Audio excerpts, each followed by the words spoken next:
bonjour. Vous croyez que la vie est faite de hasard? Vous pensez que les coïncidences sont le fruit de la chance?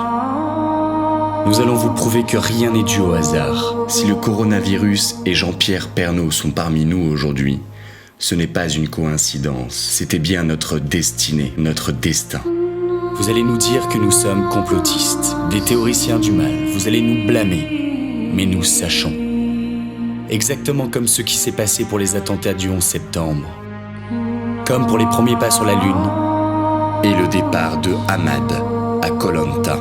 Ouvrez les yeux, regardez ailleurs. Ne tombez pas dans le piège des francs-maçons, des Illuminati et des scientifiques. Depuis le début du confinement, nous ne nous rendions pas compte de toutes ces coïncidences entre le Covid-19 et Jean-Pierre Pernaut. Et pourtant, elles sont bien là. Jean-Pierre est né en 1950. En quelle année le coronavirus est-il apparu? 2020. 2020 moins 1950, ça fait 70. Exactement son âge. Comme par hasard. Quel est son métier? Présentateur du JT de 13h sur TF1. Regardez bien, présentateur. Et l'anagramme parfait de éternuera.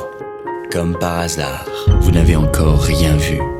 Sur la représentation du virus, nous distinguons clairement le T, le F et le 1 de TF1. Comme par hasard. Jean-Pierre est né le 8 avril 1950. 8 plus 4 plus 1 plus 9 plus 5 plus 0, nous obtenons 27. Vous l'avez? Exactement le code géographique de la province de Yunnan. Là où tout a commencé. Comme par hasard. Parlons à présent de sa passion, l'automobile. Il est le présentateur légendaire du trophée Lotus. Que s'arrachent les Français aujourd'hui? Du papier toilette, produit par Lotus, évidemment. Comme par hasard. Tenez-vous bien, ça va encore plus loin. Dans l'album d'Astérix et la Transitalique, l'un des personnages principaux se prénomme Coronavirus.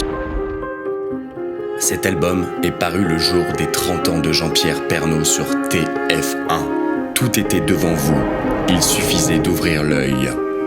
Le nom de cet album également, Transitalique, fait évidemment référence à l'Italie, le pays d'Europe le plus touché par la pandémie. Comme par hasard. Creusons encore un peu. Quel est le nom scientifique du coronavirus? Covid. La somme de toutes ces lettres fait 54. 5 plus 4 font 9. Et si on rajoute le 1 de TF1, cela fait 19. Le nom complet du virus. Comme par hasard. Encore plus terrifiant. Vous êtes-vous déjà arrêté sur les initiales de Jean-Pierre Pernaut, JPP, état dans lequel se trouve le corps médical depuis l'apparition du virus? Comme par hasard. Comment s'appellent les enfants de Jean-Pierre? Olive, Julien, Lou et Tom.